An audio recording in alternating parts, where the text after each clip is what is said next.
Hi, I'm Lori Ingebrigtsen. My husband Dave is behind the camera, and we're going to show you the steps that we took to set up our Zinger Lite today. We've already pulled into camp and set up, and we'll walk you through what we did. So the first thing when you get to camp, leave your trailer hooked up to the truck until you have leveled from side to side. And this is the level that you'll use, and it's in the storage compartment on the outside of the trailer. To level from side to side, place the level going this way, facing right and left in the trailer, and see if this bubble is in the middle. If it's not in the middle, then you're going to need to level the trailer by putting a block under the wheel. And I'll show you what that looks like. We did have to put a block under our wheel when we camped at this site. And you'll see that there's a yellow block. Simply put the block in front or in back of your tire and have the driver roll over it while you're watching to tell them when it's square on. These little yellow blocks can be found in a black bag in the storage compartment. If for some reason, after you check for level again, it's still not level, then we have extra blocks and you would just simply put another block. If you had to put another block though, here's the trick. Put a yellow block here, the second block on top of the first one, and another yellow block here. And that will help your trailer gradually roll up onto that second block. Usually you're only going to need one block, but that's just in case you need to. There was something I was going to tell you about that.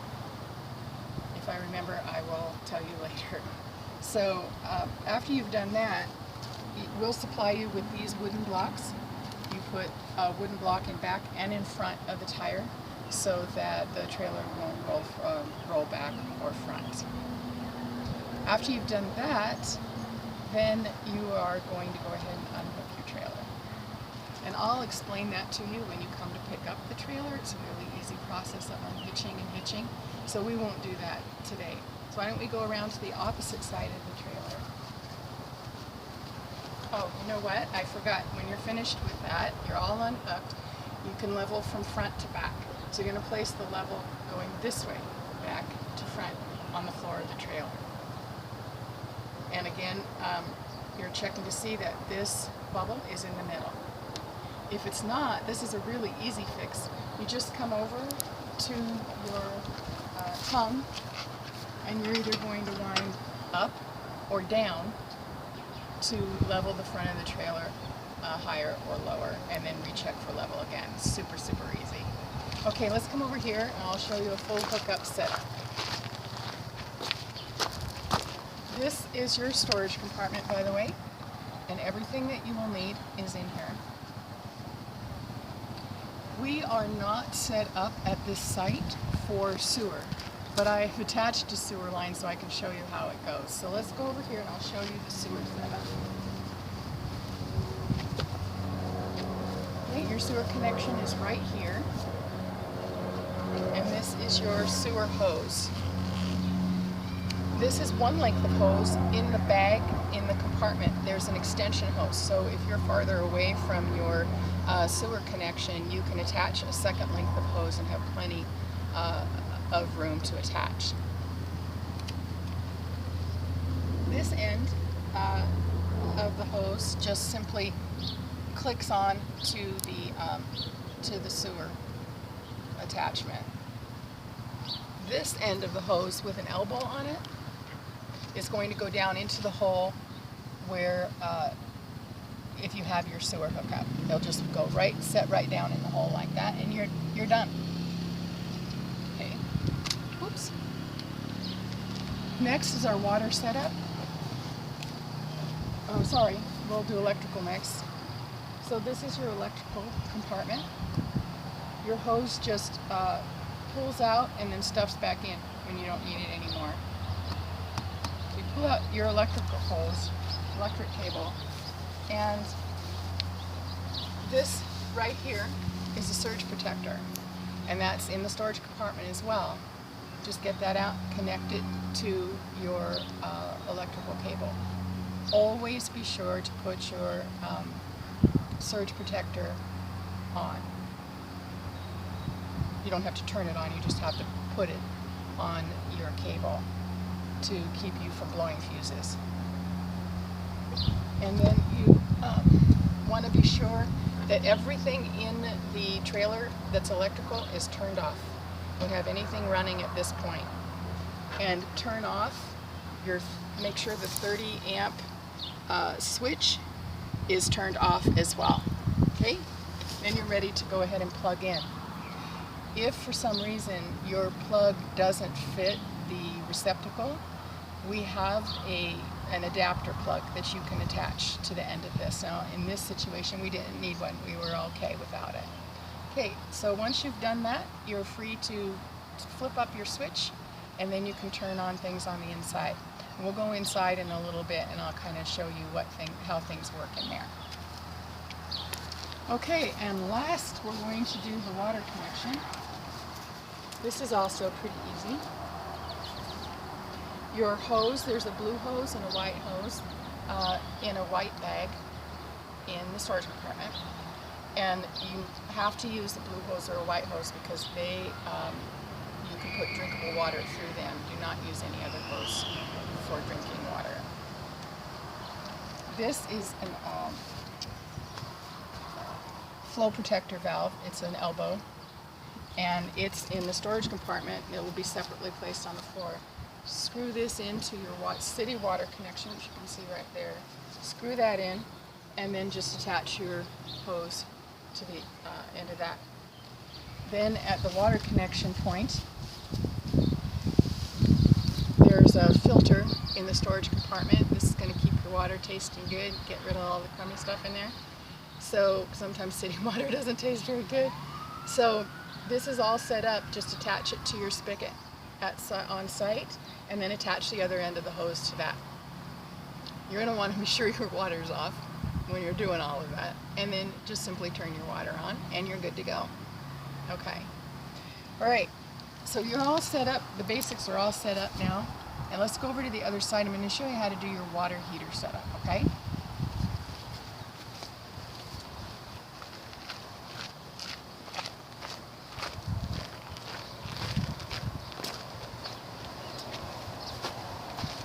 This is your hot water heater.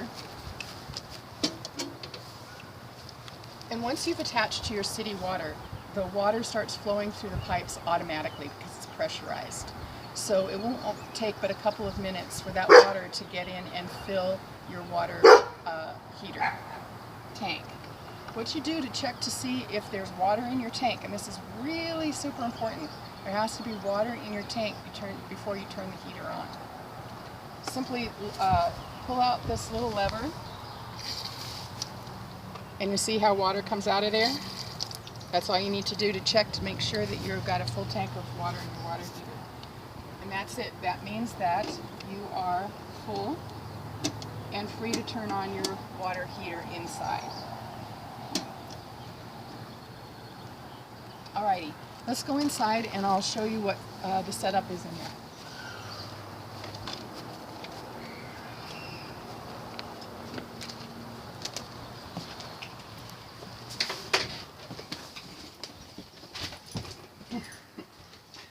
Panda, in case you saw him fly by the screen.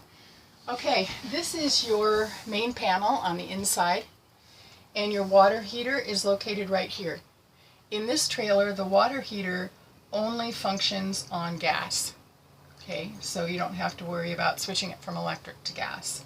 When you turn the water switch on, you should hear the gas come on, the flame come on, and it start heating the water.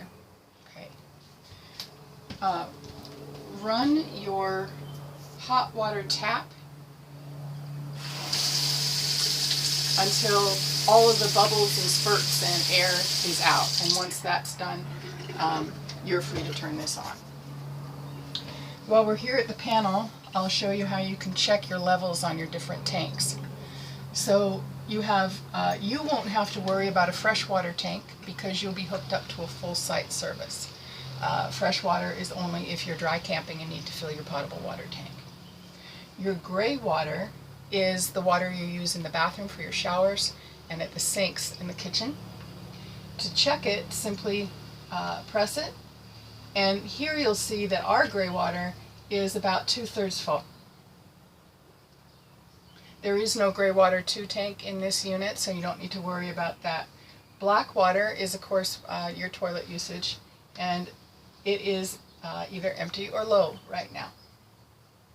And this is a good thing to do right before you leave camp. Check your levels, because we do require that you dump black and gray tanks before you leave site. So when we get it back, everything is empty. You'll want to do that to avoid a dumping fee. Your battery, again, you shouldn't need it with full service hookup, but this tells you that our battery is full. This is a ceiling light. Turns the ceiling lights on and off, and this is an exterior light button, so if you want to sit outside in the evening, you can do that. It runs a really nice quiet set of LED lights outside, really nice. Okay, that's that. Up here is your air conditioner. Super easy to operate. You simply turn this knob and you've got a low fan and a high fan with no cooling element, or you can do low cool and high cool. You simply turn it to match this little arrow right there. Your vent controls are here, so you can turn on and off your airflow on either side. Over here is your radio, and it does have Wi-Fi capabilities, so you can plug your laptop and phones into that. Your refrigerator, you have a pretty standard size refrigerator, and once you're all hooked up on your electric, you'll come in here and you'll press the on button. When it comes on, you see the green light, press the mode button, and here you see I have it set to electric. If I were to press this again, I would see a teardrop, and that is your gas, your propane gas connection. You're going to want to use propane gas while you're traveling, so you would turn your propane gas tank on and set this to propane, and that way while you're traveling, your empty refrigerator can get up to cool, or your full refrigerator will keep everything cool for you. This is your temperature control. Right now it's set on the highest cooling ability. If it gets too cold, because this refrigerator really does cool nicely, you can adjust this by pressing that button the number of times to show how many of those little temperature gauges you want. Okay. Oh, one little note about this fridge is it clicks when you open it and you close it. That looks closed, but it isn't. Close it till you feel the click. I learned that the hard way. Alright, this is your furnace, your thermostat. If you want to use the furnace, this upper level will turn the unit on, and it's just a short move to here to here. And then down here is the adjustment for how hot you want it to get. Your heater, and we don't need to show them the heater, Dave, but the heater is just down here to my right, and you'll hear it click on and it'll start to heat. Very efficient. Last thing is the vent system up here. You'll probably want to keep that open, and the one in the bathroom as well, as long as the conditions are not windy or rainy. If it's either windy or rainy, please close them, because they can fly off in a high wind. There is a little button here, and it's okay, they don't need to see that necessarily, but there's a button here, and you can turn your fan on. You can probably hear that. Okay, and that just pulls the air out of the trailer. So if you're cooking, very good idea if you have the gas lid on the range to go ahead and turn this on. Okay. This is your range. We don't have an oven in this unit. To light it, you can take one of these lighters. Simply push that forward, turn on your flame, and you've got gas. And then you can adjust the flame with your knob and turn it off there. Okay, I think One more thing I want to show you in terms of setting up. And we'll just go ahead and go outside.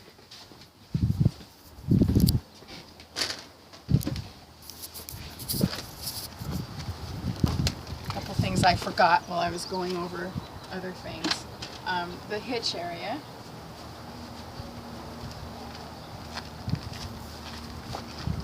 You'll see there's a block down here of wood. It's really important that you put that block down underneath this stand before you lower it down.